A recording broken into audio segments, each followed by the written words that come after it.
right, new camera angles. Life is great. Yeah. Let's mash in on the pumpkin coffee barrel-aged Imperial Stout. It's gonna be good.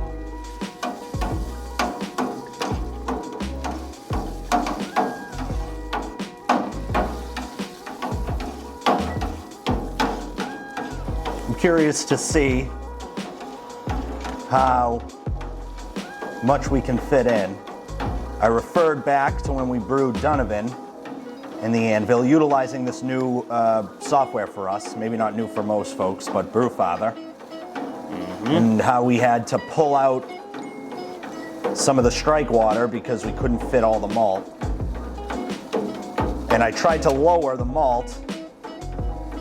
We have 2 pounds less in this Imperial Stout than we did in Donovan. So let's see what happens. All right, so we're gonna remove a liter. Yeah. And see what happens. Now, it doesn't necessarily mean we won't add it back in. Yeah, we got it. We'll see if we can add it back in after, but you know. Let's see what the level's like. We may have to take more out too. But I'll tell you what, this thing is smelling like a roasty, beautiful, beautiful beer. Whatever. Nick just says that when he puts the grist together.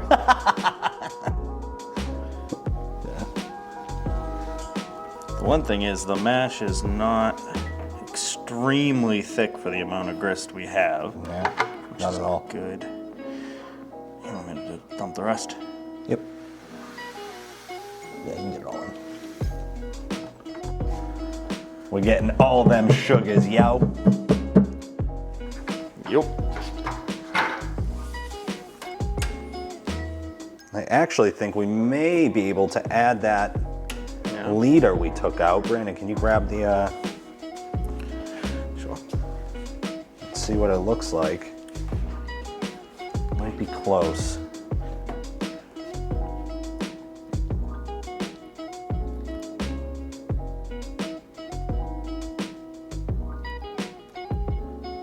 Pushing it to the limit right now. What's that song? It's the limit. You know what song I've been thinking of while we're mashing in? Little badass Billy Gunn. Instead of ass man, I'm a mash man. Do you want to like make a remix, or Yeah. are we gonna remix the song? I'm a mash man. We are mash men. We are mash men. All right, this is pretty sweet. You want to take a picture of this? This could be a pretty cool picture. Yeah. Let me get my Like the camera. water level the way it is. My assumption is we're probably gonna have to have the recirculation on quite low, Yeah. but I'm all right with that. Just giving it a couple more stirs.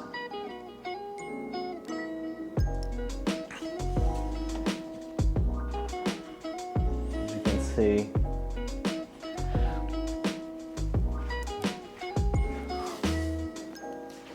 Listen, if you're not pushing your Anvil Foundry to the absolute max amount capacity of grain, how do you know how much grain? Am I just gonna trust John Blickman? Or am I gonna figure out how much, how much grain I can actually mash in here with how much water? That's right. Oh, it smells fantastic. Almost smells like rye bread.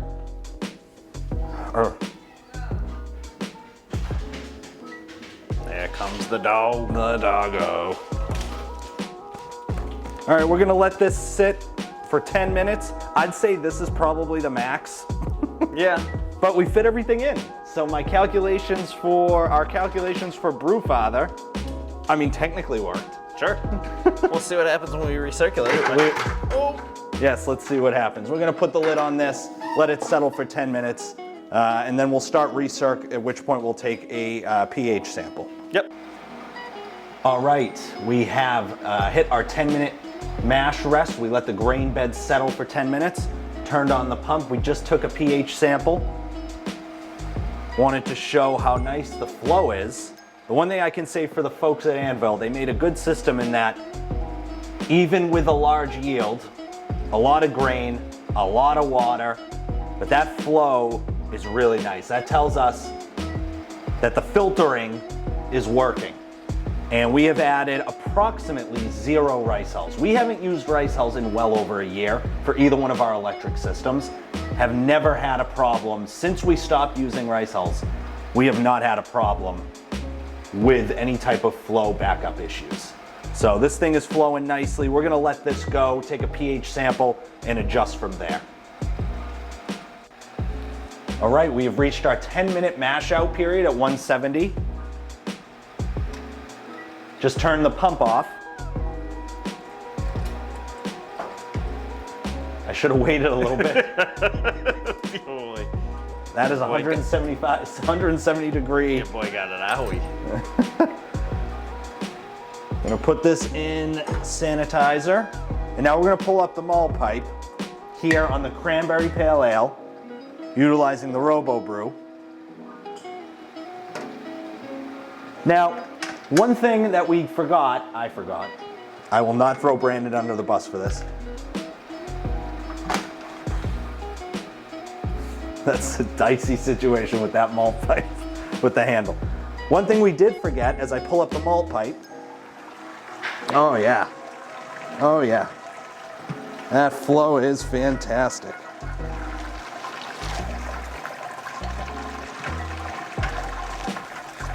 As I struggle mightily. You need help? No, I'm good.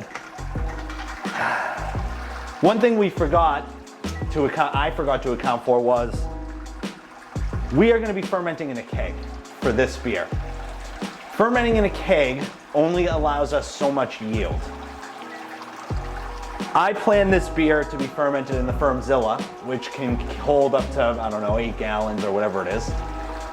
So we're gonna have to adjust our numbers a little bit, maybe not add as much or even any sparge water in order to stay in the pale ale range, which is what we want to do, 5.5% range. Stay within the pale ale range, but also have enough yield to put into the keg to where we're not throwing out 2 gallons of wort.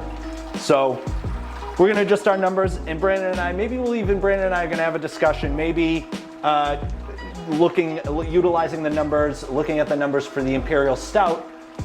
We may end up with a lower yield there, so maybe we want to ferment that in the keg instead and get a full 5 gallons, 5.5 gallons for the pale ale. So we'll discuss that, we'll figure it out, but as you can hear, it is filtering nicely. We're gonna turn this on to boiling temp, and we're gonna be on our way.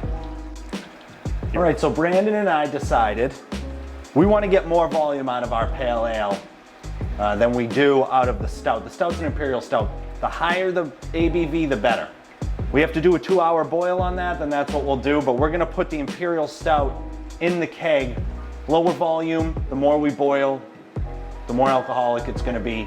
And what we'll do is we're gonna put the pale ale into the Firmzilla. What we also remembered was we're dry hopping this pale ale. Dry hopping in the Firmzilla is significantly easier than dry hopping in a keg. And we don't have to worry about possible, not a stuck sparge, that'd be during the brewing process, but getting the dip tube stuck in the keg. So it just makes more sense in hindsight. We'll adjust our numbers for the Imperial Stout.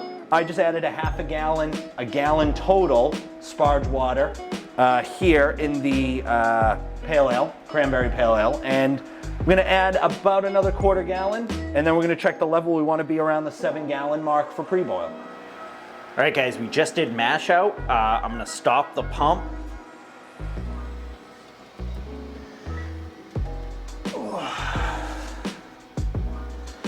Lift the top.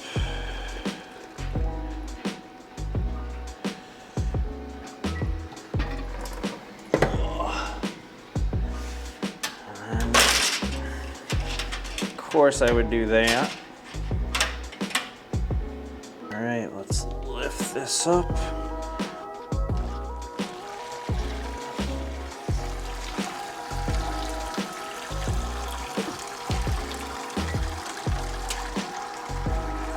All right, and once that drains, we'll do some sparging.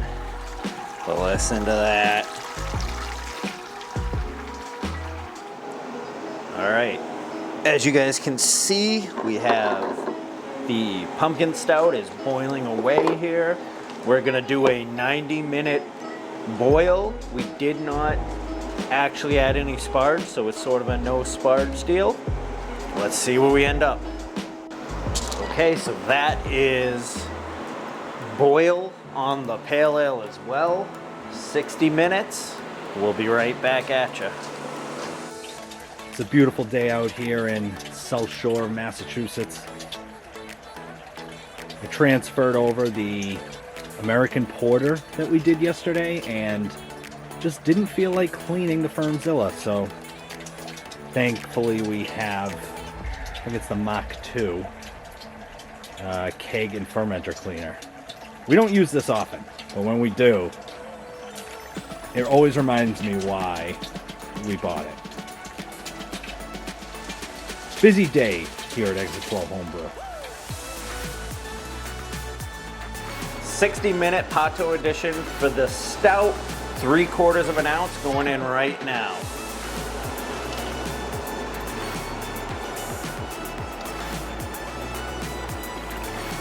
Kabloom.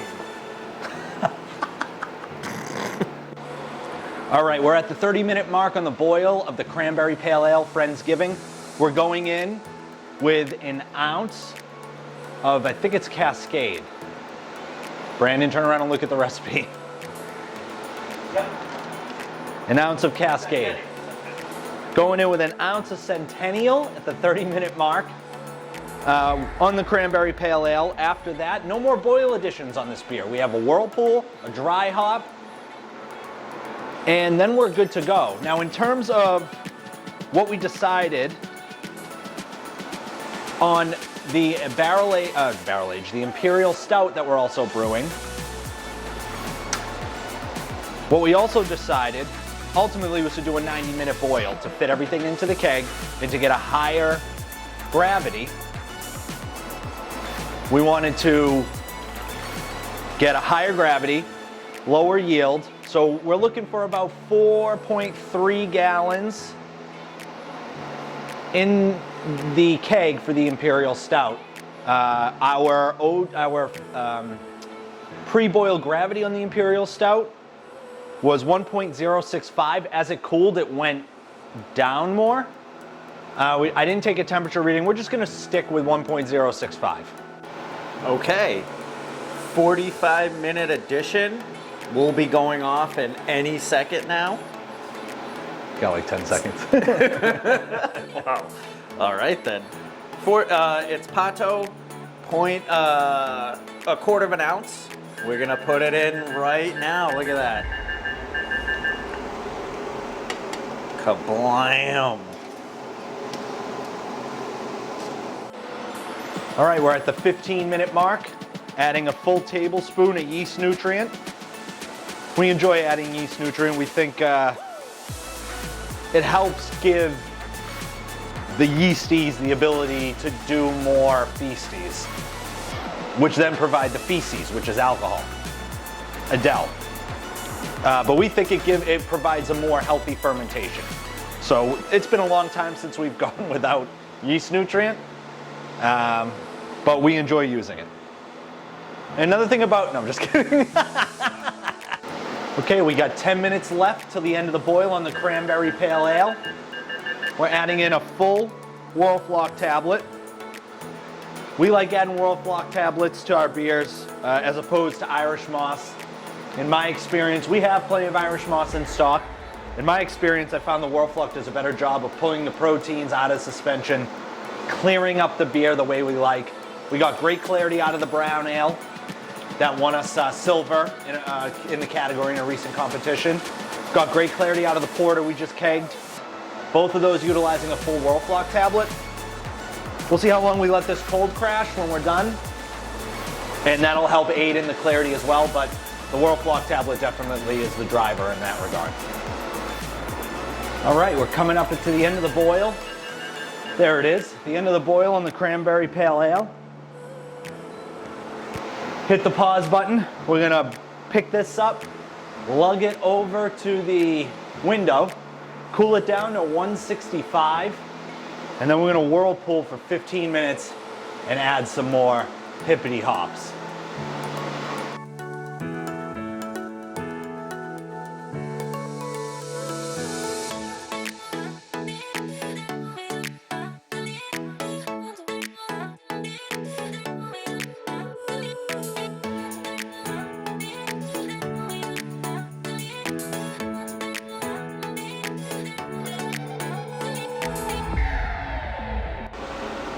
All right, we got just double, triple fist in here. We got a half ounce of Pato going in with 15 minutes left in the boil.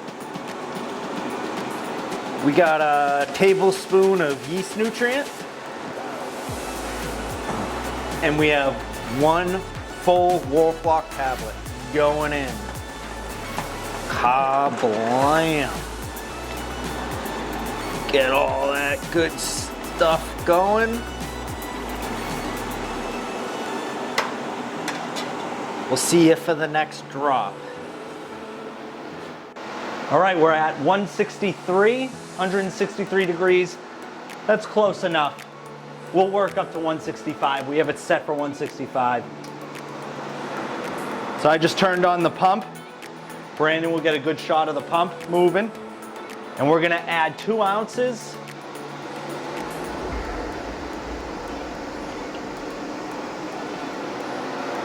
Two ounces of Centennial and 2 ounces of Huell Melon.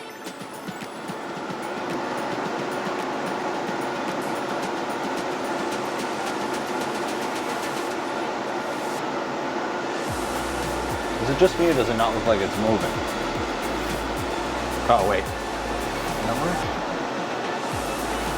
It's moving.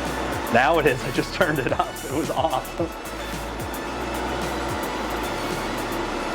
All right, now the pump is moving. We haven't whirlpooled in this unit in a long time.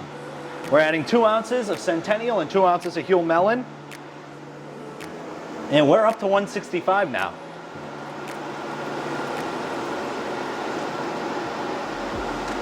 Look at that green. Looks like marshmallows. Marshmallow. Okay, 5 minutes left in the boil. We're adding another half ounce of Pato and a pound of lactose or milk sugar.